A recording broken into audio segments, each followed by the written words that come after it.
As English actor Alec Guinness once said, "The superb tenor voice is like a silver trumpet, muffled in silk." And I'm excited to share some information about this amazing voice type. In this video, I'm going to be talking about why we use the term tenor. What is the range of a tenor singer? How do you find your part in sheet music or in choir music if you are a tenor singer? And who are examples that we can look at of tenor singers? The term tenor refers to a high-voiced male singer. If you're not quite familiar with what ranges are, check out this video above, which will explain in very simple terms what a vocal range is. Now, the tenor voice classification has been around for a very, very long time.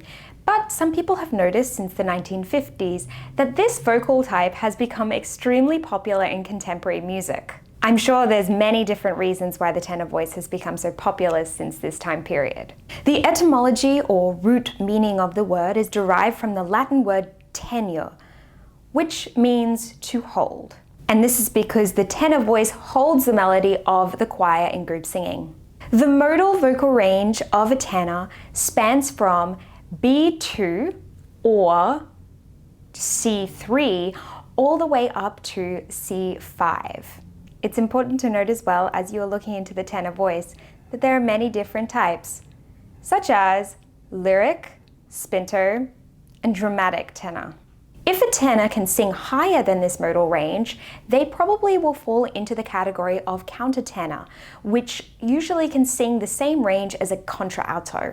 It's important to note that the tenor voice can at times sing higher than the modal range in falsetto. I've been really thinking recently about genderization and vocal ranges. I think with such a big movement of gender fluidity, there may be in the future changes to voice classifications. I don't know. And when we talk about a tenor voice, we typically talk about a male singer at this time. So some women will ask, well, can I be a female tenor? And at this stage, you would typically refer to a woman who sings below a contralto as just a really, really low contralto, not a tenor. Now, when a tenor is looking at sheet music, you will find it in all different places depending if you're singing solo, in a duet, or in a large group. When you are singing as a soloist, you will find your part at the top line above typically the piano written part. Here it is here. As you can see, the Marius part starts on an A, and you will notice that it has a treble clef written there as well. When you are singing in a tenor bass score, you will find the tenor part on the top part of the treble clef line, and the bass will be underneath on a bass clef. Pay attention if you see a mini figure 8 under the treble clef on the tenor line. This means that that line is actually played down the octave.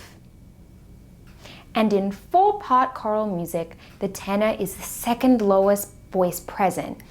And you will find your line typically on the 3rd row in a formation like this, or if you see it in hymnal music, sometimes the tenor and bass are coupled together, and you will find your part on the top notes above the bass. When there's only one note, it means that you're singing the same note as the bass part. So how do you work out if you are indeed a tenor? My suggestion is a self-assessment method where you take a keyboard app which labels the ranges and the notes. So a C4 would be middle C because it is the 4th octave on the piano. I would start where you feel most comfortable singing, then go all the way down and see how low you can get. Can you sing onto that B2 or C3 note? And then move all the way up in your modal voice, all the way up to a C5. Now, this modal range does not include falsetto. It's important to note that. And just a reminder, if you sing above a tenor's range, you may be a countertenor and therefore might have to look at the contralto vocal range. Now, if that task is too tricky, you can also listen to some tenor examples. In contemporary music, I would be looking at young Billy Joel, The Weeknd, and Ed Sheeran as examples of tenor voices. Sometimes they go beyond the parameters of a voice or might be different types of tenors. And in musical theatre, you'll be looking at adult Simba from The Lion King, Marius from Les Miserables, and Christian from Moulin Rouge. And that's it from me. Are you a tenor singer? Let me know in the comments below. And until then, happy singing. Bye for now. If you enjoyed this video and want access to more free warm-ups, meditations, and other singing related videos, make sure you subscribe. I am a new channel and any support is appreciated so I can make more material for you guys. Anyway, that's it from me. See you next time.